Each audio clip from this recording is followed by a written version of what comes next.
going to be joined by our second guest of the evening. He is UFC welterweight Max Payne Griffin. Max is coming off a first round TKO back at Victory back at UFC Fight Night 89 there. How are we feeling tonight, Max? Man, I'm good. How you guys doing? The Pain Train. I'm Hell good, yeah, man. What's cracking? How you guys doing? We're good, man. It's been a little bit since we talked to you. You know, also obviously being joined by my co-host, Mr. Brad Storm here. Brad, Max. Hey, Payne, it was good to see you bounce back, bro. I've been rooting for you since you got into the UFC, man. Keep on doing what you do. Thanks, man. Much appreciated. Yeah, man. What have you been up to? Go ahead, bro. What have you been up to, man? It's been a little bit wild. I had to drop out my last fight. I was going to go to Brazil to fight Sergio Moraes. Had to pull out about a week out. Got an injury, and it was a tough choice. But I had to, look at my future fighting career. You know what I mean? So that's pretty much healed up now. I just started training again. I couldn't wrestle for a little while, so I got started easing back into that. But man, it's been pretty green for the last 2 weeks, and I feel great, man. Feel great. I went to the athletes retreat a few weeks ago, so that how'd you like it? The timing was perfect, man. It was dope. The retreat was dope. They took care of us out there. Yeah, we learned a lot of stuff. We learned a lot of things out there. Did you see the cyborg punch? I did not see the cyborg punch. We heard about it, like right when it happened, and we heard it was a lot worse than it was. I mean, the fighters. What do you think about that, right? man? The fighters heard it when we were there. Like, hey, you hear Cyborg knocked all Angela's teeth out, knocked her out dead, cold. Knocked her teeth That was the first. I'm like, wait a minute. The video completely contradicts that whole thing. Exactly. That was the story for the video. As people, that's how we always explain it. Like, yo, you missed it. Cyborg just spun Angela around 3 times and she face planted, dude. You missed Cyborg it. made her crap her pants. Yeah, oh how man, game works. But yeah, it was classic. I seen Angela later that night, though. I gotta ask you though, Max. Like, what do you think about everything that's going on? Like since then, the whole Angela basically playing up. She's gonna be pressing civil charges against her. Claiming that she's going to see a neurologist now. Oh man, what the hell is that? That's like messing with like a beehive or a wasp nest, and then you get stung, and then you get upset about that. Pissing off a dinosaur. Yeah. I mean, come on. It was obviously had to be a plan. Because she has nothing going for her except for the social stuff. She lost 4 straight. So the fighting. Everybody's pissed off at her now. I think a lot of people were wondering. A lot of people were sitting there. We were talking about this earlier about that. The actual statistics part of it doesn't really mean much anymore.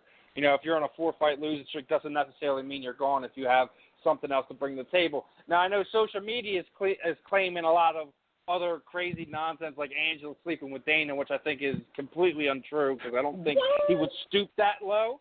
But at the other hand, she's lost 4 straight in a division that has a lot of exciting fighters in it. So you do have to question why she was there in the first place. This is something that's been going on with Chris and Angela on social media for at least 2 years now.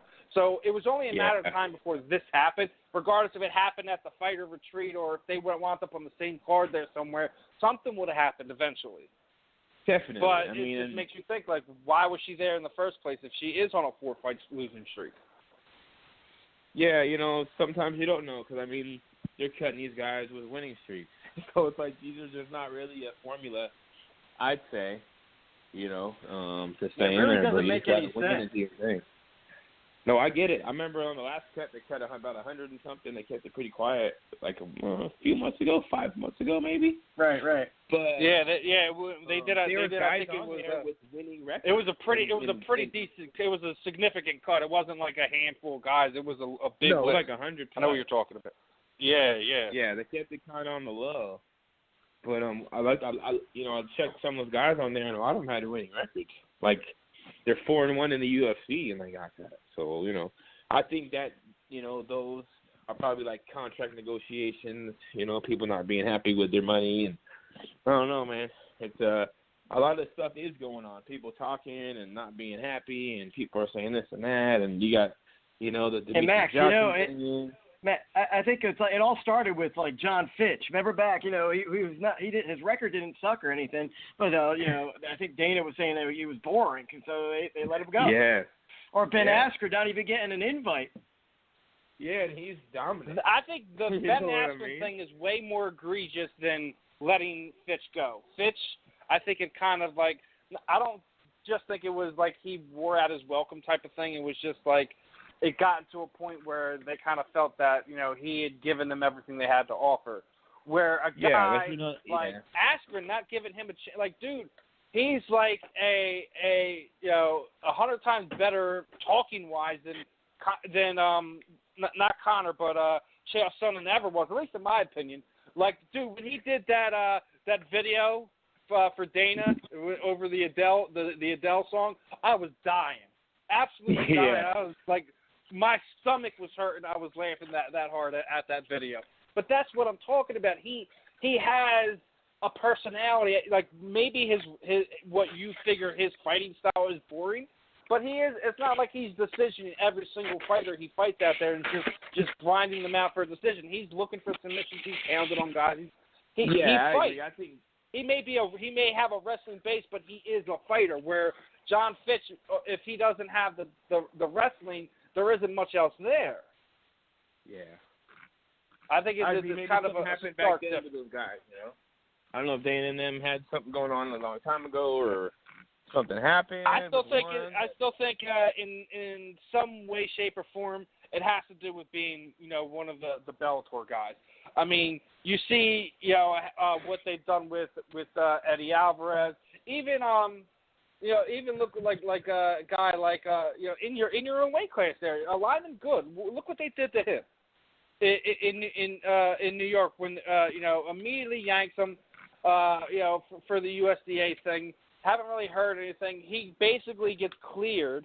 Luckily they had the fight there in Long Island to kind of make up for what happened to him at 205. But it's like he's kind of didn't make it on season 19 of The Ultimate Fighter, comes back here to a local promotion to me, wins the Cage Fury welterweight title, finally gets a shot, his first fight in, knocks the guy out, winds up getting hurt.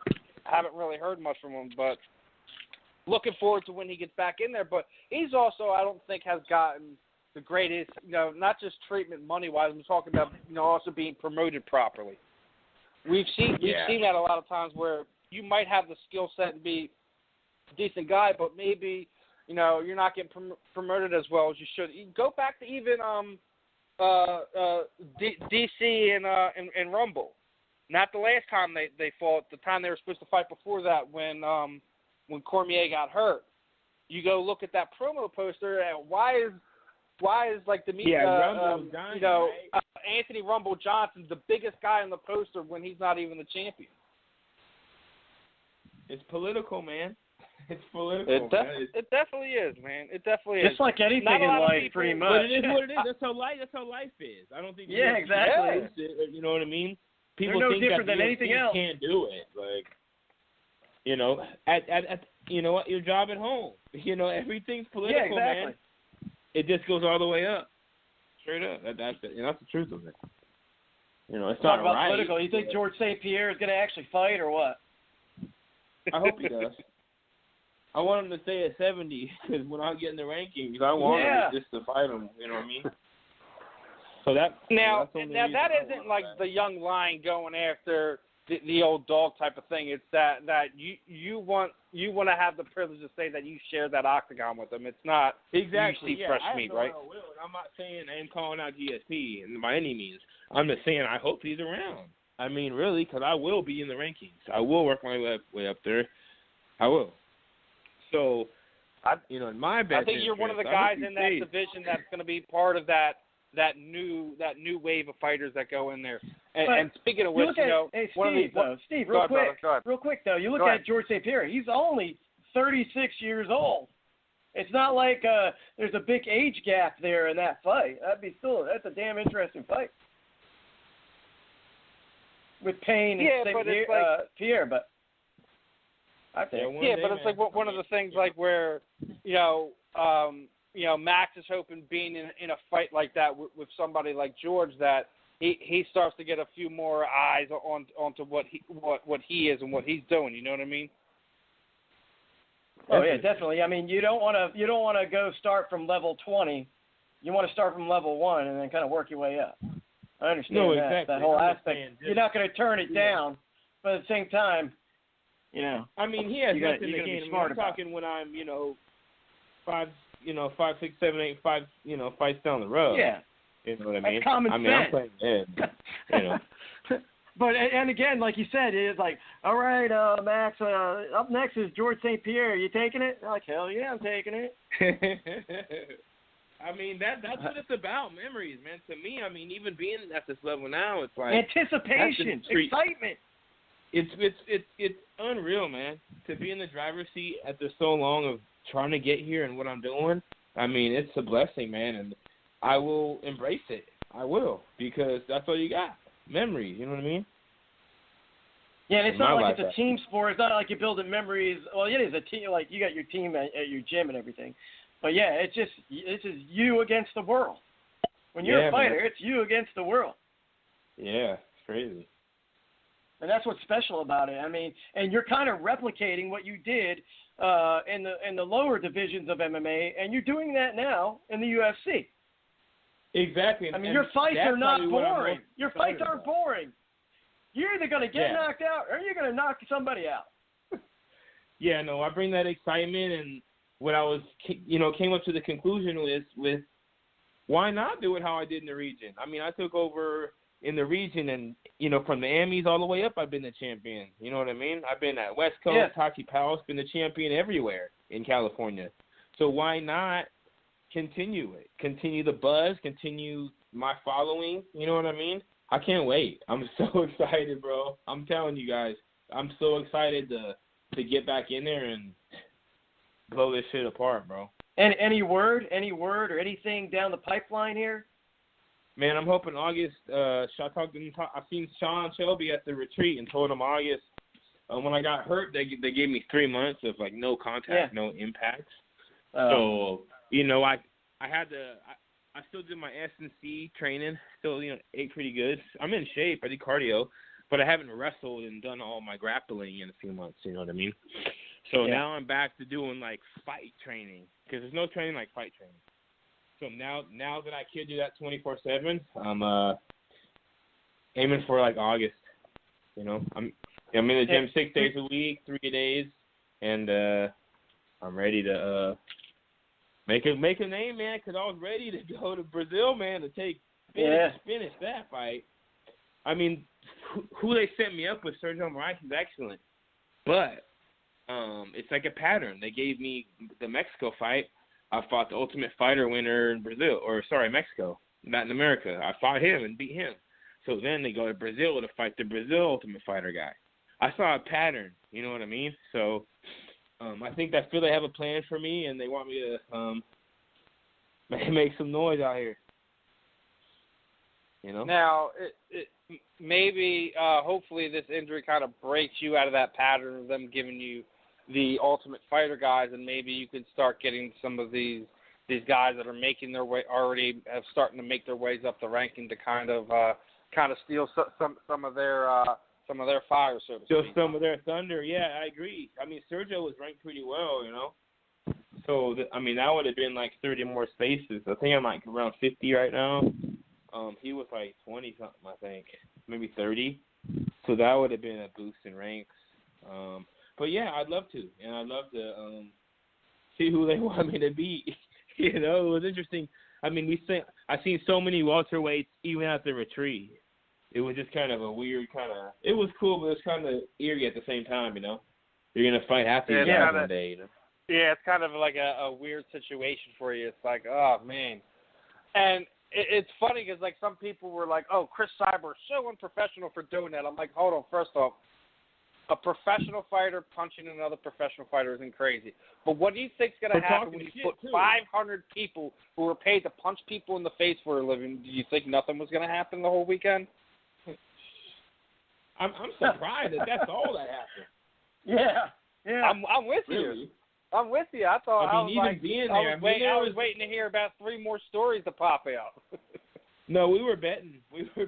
On that there's going to be, I think it was me and Paige Van Zandt. We're talking about how there was going to be so many fights. But I think she bet 3 or 4. I bet 5. So it's just only one. Well, who won the bet then? Did you go high or did you go low? I went high. So she won. She won. Well, what did she win? Was it just a friendly bet? Did you have to buy her dinner one night? That was like the first day. That was like the first day. We didn't do a tally at the end or anything, you know. So. Yeah.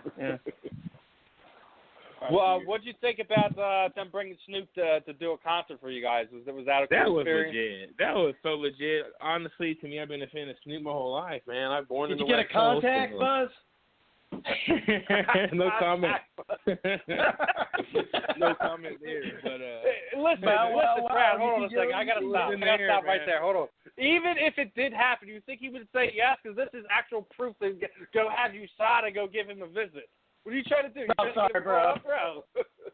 Sorry. You thought it was here a couple days ago. That's something you hit I'll punch myself in the face on a private joint. Like, yo, Max, let me ask you something, just between me and you.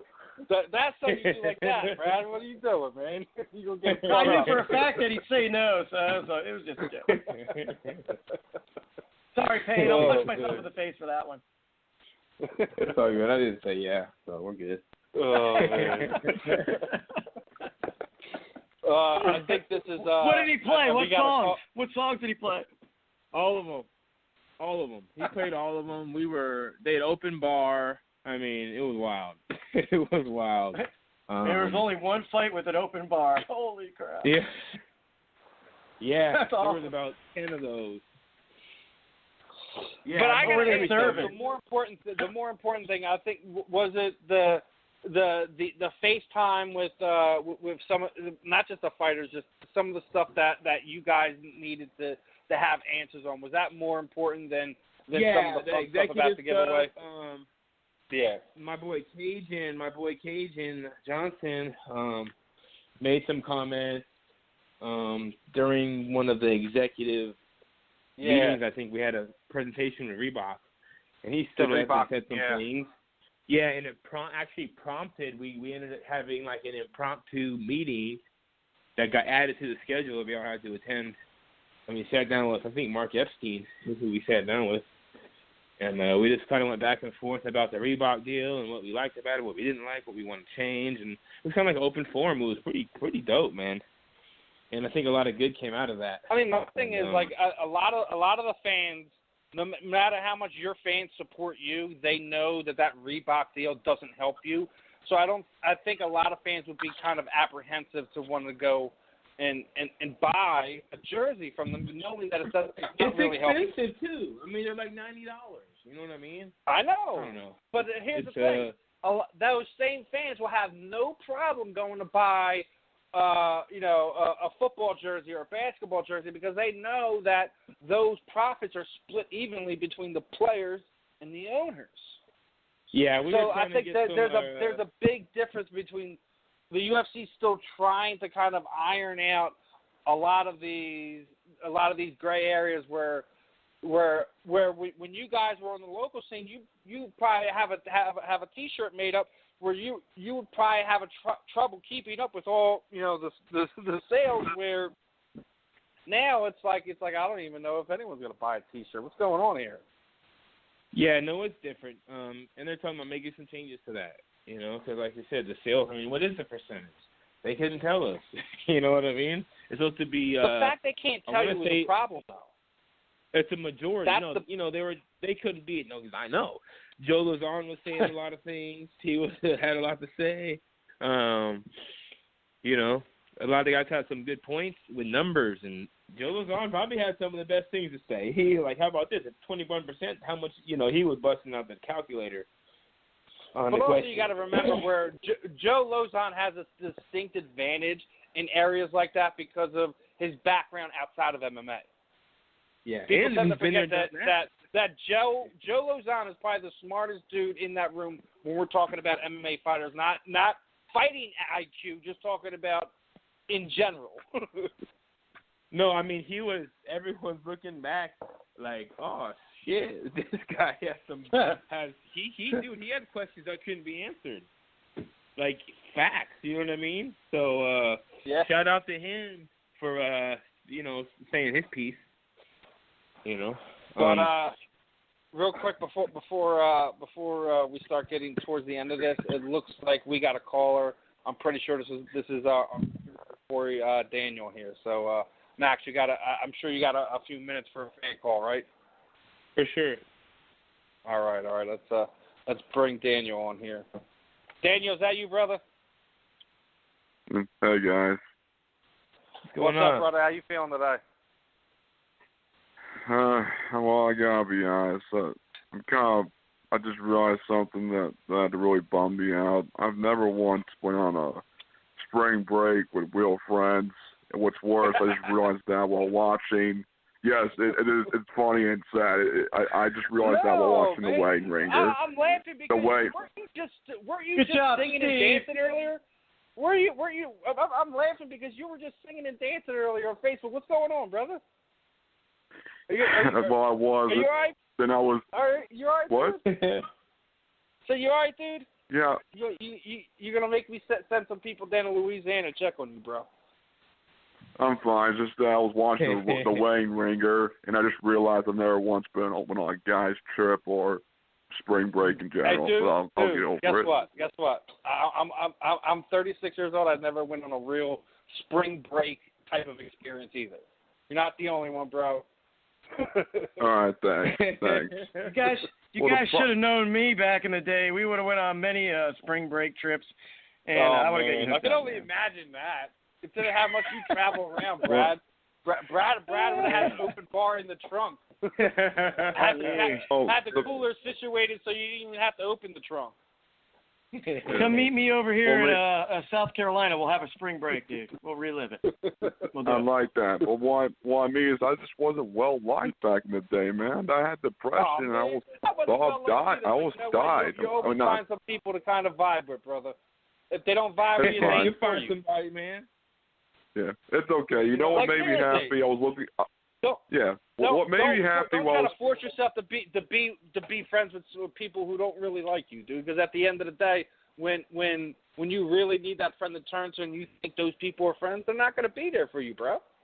Seriously. Oh yeah. I can count how many real friends I have on one hand, and it's not even a full hand. That's I understand. Hey, D, you can call me anytime, man. You can call me anytime you want. I'll talk to you, no problem. Okay, thanks. The thing that did make me happy was let's get back to MMA talk. Let's get back to some fun stuff, Daniel. Let's go. Yes. Yeah, Max, I got to tell you, I laughed my head off when I saw your Instagram video with your son. I laughed my head off. Which one? Okay, I broke up with my girlfriend. Yeah. What? Why? Because I got a new one. He's a character. Heck yeah! He's a character, man. That just laughed my head off. He gets it from me, man. I don't know who he gets it from. You know, I was kind of wild when I was young, so can't be mad at the boy, you know? Weren't we all, man? Yeah, I wasn't like that. Okay, but next question. I see you're a knockout artist, like American from your last fight. Were you always the knockout artist, or did you develop that? I think I've always been a knockout artist. I started martial arts when I was, young, 4 years old, and worked my way up. Got my black belt till I was 13, and then I kind of got in a lot of high school fights. So stuff kind of happened, and I've always knocked people out. I actually have a story I'll tell probably down the road when I was 13, and I beat up a 21-year-old on the street. So, nice. That is nice. You know. Yeah. You're like those little. What was that movie where they had the three ninjas? Oh, You're doing that shit. Rocky Cole, Tom. They're my people, man. I love them. It's Three Ninjas. It's called Three Ninjas. Yeah, that is the exact name of the movie. I love Three Ninjas. You're like the Three Ninjas, dude. Yeah. But yeah, it's exciting. People like seeing people get knocked out, and if it's if it comes natural to me, then hey, I'll make it happen. You know? Yeah. And what's the martial art you did? What's that? What was the martial art you did? Something I can't say it right. Bok Fu. Bok. Yeah. What is? Yeah. Tell me what is that? I've never heard of it. It's a yeah. So it's a mix. It's kind of like a. So if you know regular martial arts, not everything works. Like you can't just do all karate. Like in real life, right on the street, you can't do everything. Not everything's practical. So Bok Fu kind of it pulls the kicks of Taekwondo, some of the movement of Kung Fu, puts it together. So it's a mix, like a hybrid. White Tiger Kung Fu, karate, Taekwondo, some Judo, some Jiu-Jitsu in there, some wrestling, some grappling. So it's like a mix. Kickboxing, you know what I mean? So it's kind of a mix. It's kind of like a mixed martial art style, you know? So, that's pretty cool. Yeah. All right. Good stuff. Well, thanks, guys. Thanks, Max. Thanks.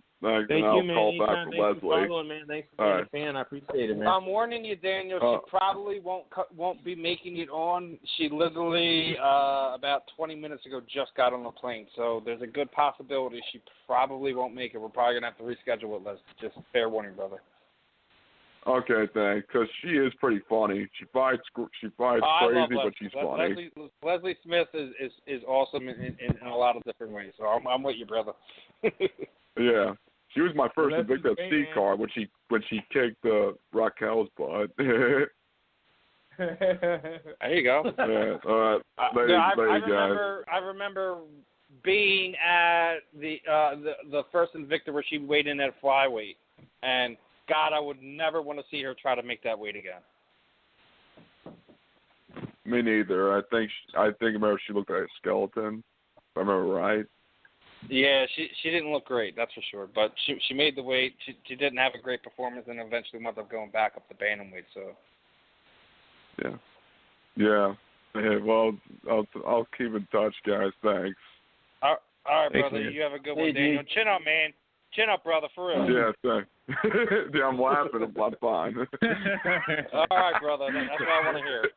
Okay. All right. Bye. All right, Daniel. You have a good one. Later. Bye. Later. That's what it's all about right there, Max. Hell yeah. I love Daniel. Daniel's an awesome kid. He always calls in, keeps it lighthearted with us in the and whoever our guest that has struck his attention for the afternoon. But yeah, definitely didn't like how it started. I had to get in Daniel a little bit. Well, no, I'm dead serious. He was posting videos about him singing and dancing earlier. So when he called, he's all somber like that. I'm like, well, wait a minute, what's going on here? I got nothing but love for that kid, man, for real. So, as we come back to reality here and get ready to finish everything up with Max here. But I'm going on spring break. Forward, like obviously we were talking about the retreat, what's next, stuff like that. I know you haven't had a matchup lined up, but let me ask you about this one. You're going to have a former opponent. Colby Covington's going to be going to Singapore. He's fighting. Was it Dong Hyun Kim? Dong Hyun Kim. Yeah, that looks like a fun matchup, a big fight for Colby. I know you're one of these guys that don't hold any hate towards Colby, but definitely, hopefully, a fight that you can get back sometime down the road. Are you going to be paying attention to that one? No, totally. I definitely am. He's a great fighter, great competitor. He's great at what he does. But I want him to he's good, so I want him to make it down the rankings. And like I said, I will be in those rankings. So I want him again. There is no bad blood. I just know it'll be different, I thank him for teaching me a lesson. You know what I mean? I learned a lot from my first fight as far as mental preparation, and that's what that fight was. My mind was just gone. and the glitz and the glam and where I was. My Montano fight was who I am once I cut that shit off. So I wish him the best. You know, I seen him in Sacramento. He sat next to me because I'm from Sac. When he fought Barberena, he came out and he said, "What's up?" So, like I said, I have no bad blood towards him. Wish him the best. He is good. I want him to make it up there. But when I'm up there too, you know, it's going to go down. So, you know, that's how I feel on that. You know.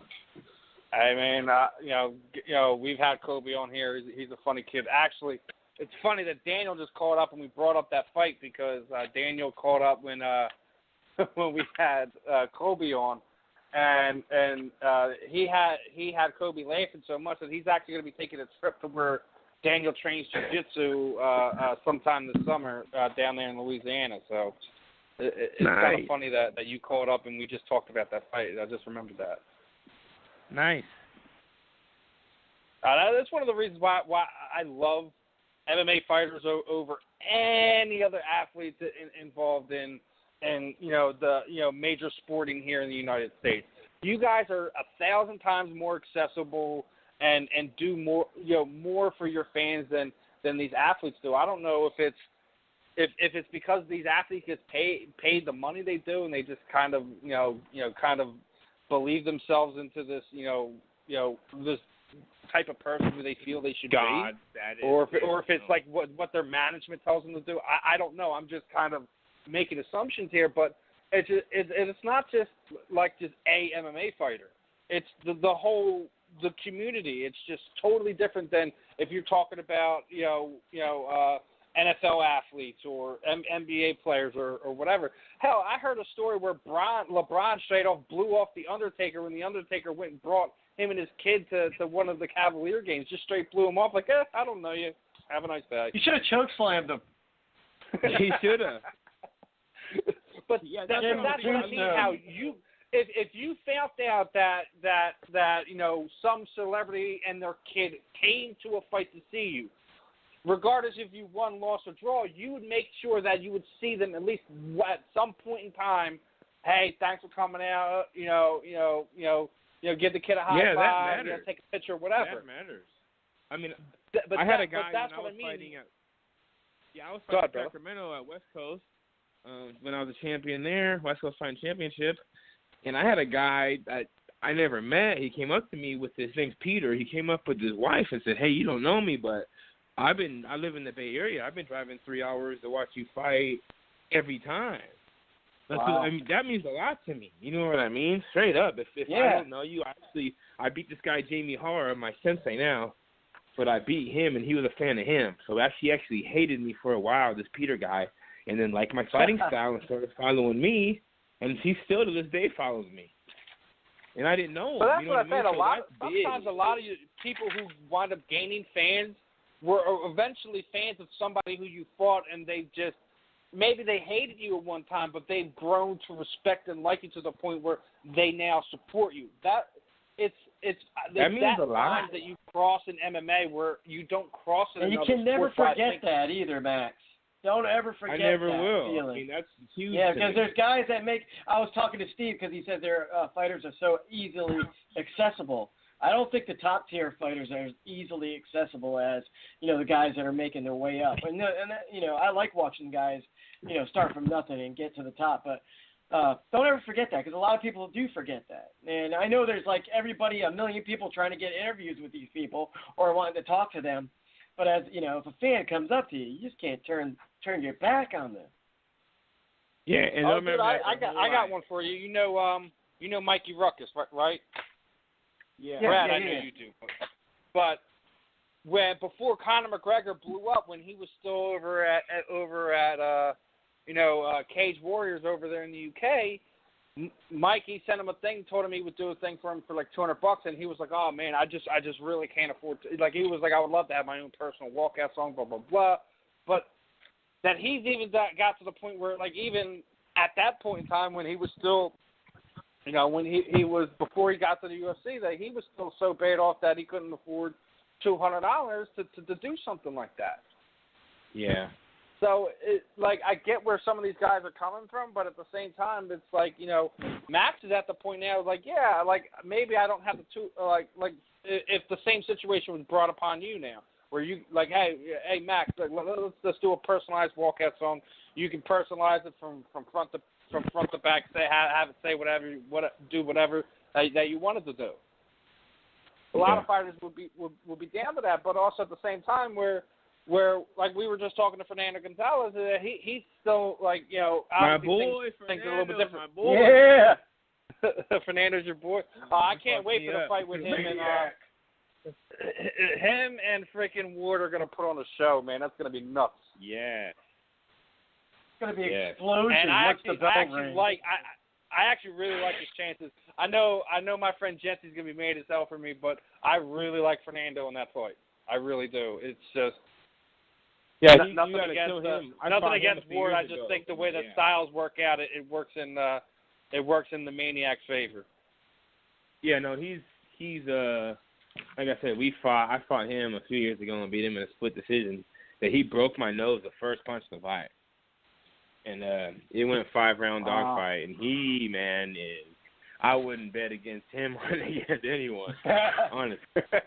And the sad thing is, Max, he was telling us too. If I'm in a back alley and I need somebody to take my back, I want that dude behind me. You want Fernando Gonzalez? He was telling us. He was telling us after his fights when he wins, they don't even interview him. Really? They don't. Yeah. They don't. He's right. Yeah. Go back and look. Go back and look at his Bellator wins. They show a shot of him standing there, and then they go right to commercial. He's not lying. What? Yeah, He's never had the post-fight interview with Jimmy Smith. That's fucking sorry for cussing. That's crazy. Yeah. I never used that. Been there since 2014. Can't get an interview. What the hell? That's life in MMA sometimes. You know how it is. I think if he got himself on a pay-per-view, it wouldn't be an issue. But the way things work out, when you're on live TV like that, if you have one of those fights that go to decision 9 times out of 10, you're going to wind up losing that interview because of the time restrictions. Yeah. And especially if you're on a card that night that had several, decisions take place on it, you're even more strapped for it. Yeah. Well, that's lame, so, man. I mean, cry me to that. That's bullshit. Still. That's BS. But yeah, man, it's gonna be good. It's great, man. I'm really looking forward to see what's next for Max here. Been following him for a little while here. And also, we get to see another one of your teammates, has a big fight against Jessica Ai coming up here. What do you think about that fight? Yeah. Man, Aspen Ladd is one that a lot of people don't really know a lot about. Came up her first few fights were in Invicta, then got onto the Ultimate Fighter show. Luckily, getting another chance here. Big fight against Jessica Ai, who a lot of people kind of feel that probably she probably should have been let go because of her record. But another one of those things where I think that she brings a whole lot more to the table and actually does bring something to the table over somebody like Angela Magana, where a lot of her fights were really close. Fights where probably could have made arguments where it could have went the other way. And also what she does social media wise for them is much more than you see for other people. So I get why she's still around, but really dangerous fight for Aspen. Like the animal's backed into a corner. She's going to be fighting with everything that she has. So, really interesting. I want to see what you think of it, brother. I can't wait, man. I'm an Aspen fan, man. I bang with her in the gym, and she's one of us, man. So she's nasty. I mean, her amateur career was like 12-1, undefeated, and I think she's 5-0 with 4 finishes in Invicta. She bangs with the guys, and her strength, man, it's she's gonna win. I mean, she's gonna finish her. But you know, you think she's gonna put Jessica away? I mean, oh yeah. I mean, you look at look at the people that she's fought though. She's fought Sarah McMahon. She's fought all the world. All of them. She's fought a lot of the best women in bantamweight in the world, and they couldn't put her away. And you think Aspen's gonna be able to do it? That's a bold statement, brother. I do, man. I've known her for years. I can't wait. I mean, I'm the same way. I've known Jessica since her early Bellator days. So like I know what she's capable of. I like the matchup just as a fan's perspective. I don't I like think it they're getting as far as that I have to pick for one of them because as the same thing like with you, I've been watching Aspen for quite some time. Really impressed with like how she's developed over the last few years. When they made the matchup, it's like I almost cringed because I got love for both of them. So it's a rough spot, but wow, a finish, damn. I'll argue that I have to. I won't say that she won't win, but I'll argue the finish. Yeah, I mean, I'm looking right now. I mean, she's fought the greats. She's fought all the greats in the world, and I just think it's at a good time because she's on her way out. It would be different if she has maybe some momentum behind her. I just don't know how her mental state is. 4 losses could do something to you. I don't know. Psychologically. If I remember correctly, not this fight, but as she was going into the Juliana Pena fight, that she started seeing a sports psychologist. So you might be right in that aspect, but also it's been almost over a year since she started seeing the sports psychologist. So maybe it's starting to actually take effect on her sports mentality. So we'll see. Yeah. Man. It all comes down to what happens when that cage door it's a better fight, closes. So it's gonna be a dog fight. Was that? I said hopefully. I just think it works for some and it doesn't work for others, Max. We talked to Michael Chandler a couple of months ago, and he went through that slide where he was like, well, what do I do?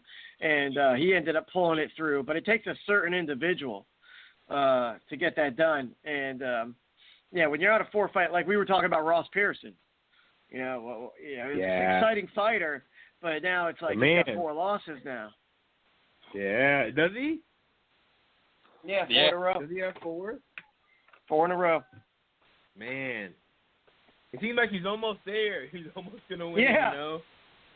Yeah, and the funny part is that means he's had over 4 fights since he's fought Paul Felder, and that fight was a great fight too. I think it's 5 too, because I think he beat somebody. I don't remember. Hold on. I'm gonna pull his Wikipedia up just for point and principle for this one. But we were talking about that too, Max, with the era of sports entertainment pretty much being in MMA nowadays, where you have to have the whole package. This guy's an exciting fighter, so it's like why don't you just continue making him a gatekeeper for other fighters? When those are drawn, but he goes for finishes. Yeah, he is exciting. He really is, and he does. He's a contender. But I was talking about Kudalaba too. Exciting fighter. It's the first time that he was finished since 2014, though. Right. It's been a lot of decisions. All his other losses since then were decisions. Evan Dunham lost that one. Lost the Francisco Trinado fight, which was a close one. Lost a split to Chad LaPriest, then decision lost to Brooks, decision lost to Masvidal, decision lost to Ray. 5 straight? Oh yeah. So no, it's still 4 straight. He won the split to LaPriest. Okay. But he's right. It's 4 in a row. Brooks, Masvidal, Ray, and now the knockout to Hooker. So 4 in a row, but. Like I said, he's one of these guys that they're going to keep around. You got to remember this is only his 3rd fight at welterweight. Okay, here's another example too, Steve and Max. A guy that was an exciting fighter, man. He lost 4 in a row and hasn't fought since. Chris Lieben. Man. He retired. He's only 36 years old. He's not ancient. Still can fight. I thought he lost 4. He retired. Yeah, he retired. He's done. But I'm like, he lost 4. That was the end of his career. Done. Yeah. You never know, man. I mean, like I said, there's guys that have won their last fight and they got cut, you know? But then you got like Shamrock, who's like, you know, he's fought forever and he's lost a lot, and he was continuing to fight. It didn't really matter. Yeah, as long as you're in there, right? And then we got Daniel back in the chat. Financial We were issues. talking about liking, disliking guys. One of the guys he brought up was Melvin Gillard. That guy. Oh yeah. Seriously, Holy falling moly. from grace. Melvin. I mean, he was very highly regarded when his time in the UFC, but it's like since then it's just, you know, one horrible situation after My another. boy T just looked on him. Yeah, he never can make weight anymore either.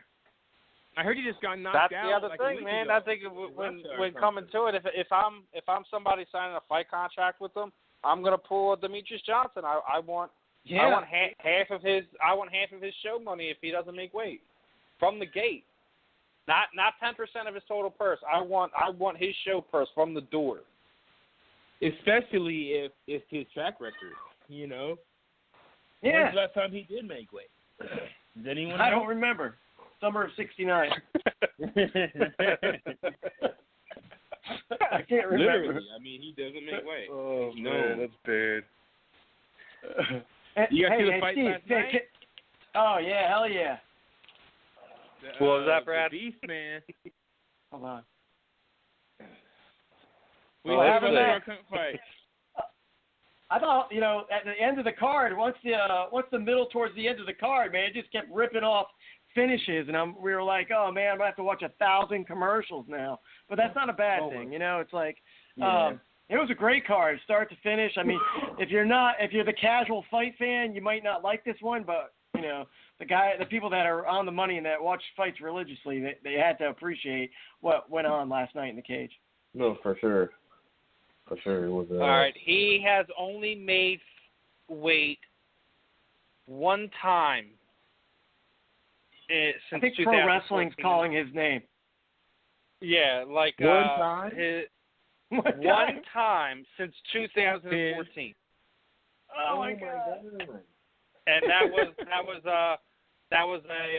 a loss to Michael Johnson in London, England.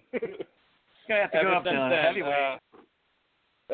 The loss to Califa Conte in World Series of Fighting catchweight was supposed to have a title fight with Justin Gaethje. That he missed.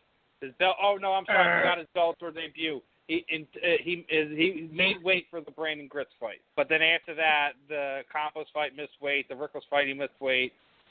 The Ninja Guani fight turned into a catchweight, and he missed weight for his last fight that was outside of Bellator. Every time he misses weight, they need to play that Price is Right song. So he's not. Oh my gosh, that's crazy. Hey, Steve, I'm pitch sorry, that like, idea. I don't okay? like to. Go ahead, brother. I wanted to, Steve, pitch the question we were talking about earlier to Max, about the public speaking, and you're with a company and then something happens and you know what I'm talking about. Look what Max, you heard what happened to Chris outside of just the Magana situation, right? What? Say what you saying.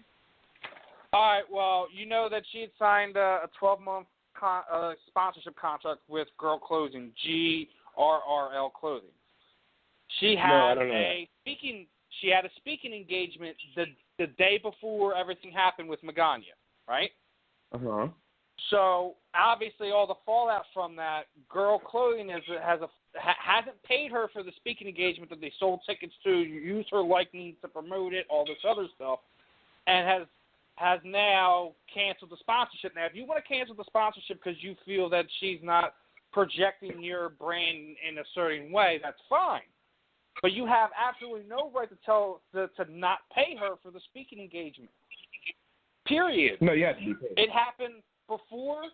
It happened before the incident happened. 1, 2, you promoted it as such. And 3, it didn't. It's not like she had the speaking engagement. Magana was there, and there's a situation that happened right there at the engagement. It's completely irrelevant. Exactly. I 100% agree with you. What they're doing is so dirty and underhanded back tactic. It is so I mean, the lawyers disgusting. should be able to do that and my easy, thing, right? my other point to this whole thing is this is the exact reason why that UFC kicked all the sponsors out. It's because of stuff like this. And that's what they were saying, because, chasing down money, Yeah, I mean, that's horseshit, right? I mean, unless there was something in the fine print that says if you punch somebody in the face or something. But Brad, this is what I'm trying to say.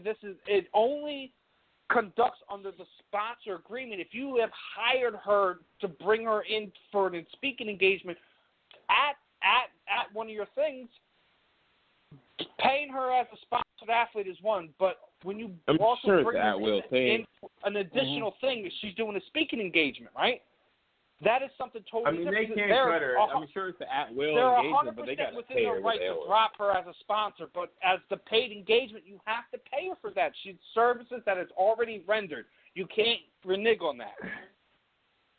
But then the only way she wouldn't get paid is if they somehow loop that into a deal where it wasn't up front or it wasn't, was it per hour she was getting paid? Was it, $50,000 a session? I don't know, but we don't know what the fine either print way, is. man, like that's just dirty, man. That is. No, I know it's grimy. I'm just trying to see it's dirty. How this cannot be a home run for Cyborg. Like, hey, here's my lawyer, and here's my give me my money. You know what I mean? It should be that. Well, simple. I'm pretty sure that's probably something that they're already doing. But I think the reason why it's going public is because they let it to get to that point, man. And it's one of we're always things, like, guilty dude, until like, proven innocent around here in this country. That's more like, publicity for them. Like, regardless of what people feel about what Chris Cyborg has or hasn't done in her past, you absolutely have to feel for her. The past 6 months for her has been hell. The stuff with USADA, the watch somebody else fight for the title that probably should have been her title fight. Then to have the girl not want to fight her now. Now they have to take the girl who just won her title in Invicta and bring her to the UFC because no one wants to fight this girl. And then have the Magana situation and then lose your sponsor because of what happened. I mean, good God, what is this like? Dude, when she goes it's a cluster effort to the next level, meaning like when she eventually passes on to the other realm, that girl better have a platinum cloud waiting for her because all the she's BS gonna find she has her to put in in hell. folks. Oh yeah, man, Cyborg's gonna find Magana in hell and get it. it's nuts, man. It's just one of these things where like some of the stuff just shouldn't happen, but it does, and I don't know even what to say. What do you do anymore. now? It's just crazy. Yeah. As it looks like, doesn't look like we're gonna get Leslie tonight. Oh well, it happens. Like literally, like right before Max came on, they just let her board the flight. I'm like, well, that's not gonna happen now. Yeah. Well, you got put it on airport mode. Fans. Put it on airplane mode. Airplane mode. Oh man. Your bill is $500 for this interview. All right, man. As we get ready to close this thing off, first off, Max, thanks for staying on and kicking it, having some fun with us tonight. Thanks. Really looking forward to the next fight announcement, man. It should be a good one.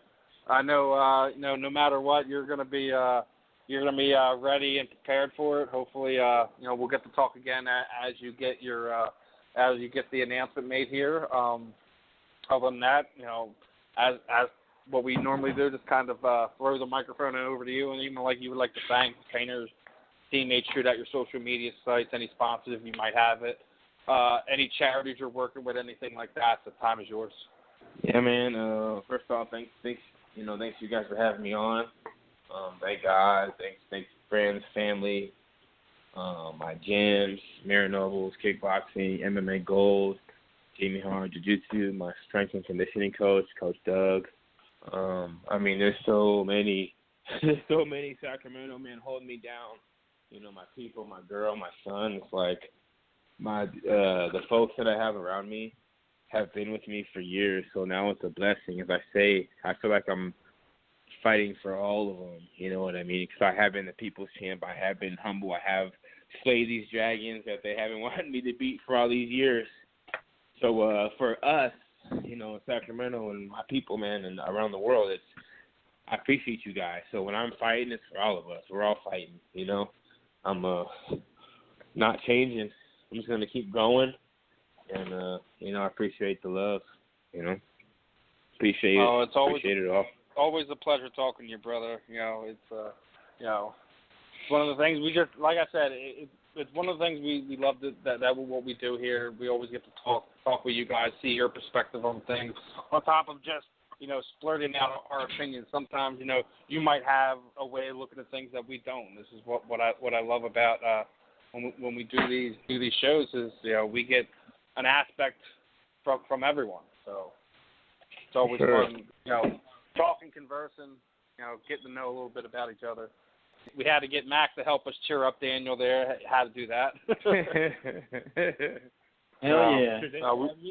Follow me on got nothing but love for Daniel, man. He's an awesome kid. You know, what people also tend to forget is we're all human at the end of the day. Sometimes we just need to have someone to tell us it's going to be all right. What is your Twitter, Max? Follow me at Max Payne MMA. That's MAXPAIN MMA. Max Payne MMA. That's on Instagram, Snapchat, Facebook, everything you think of.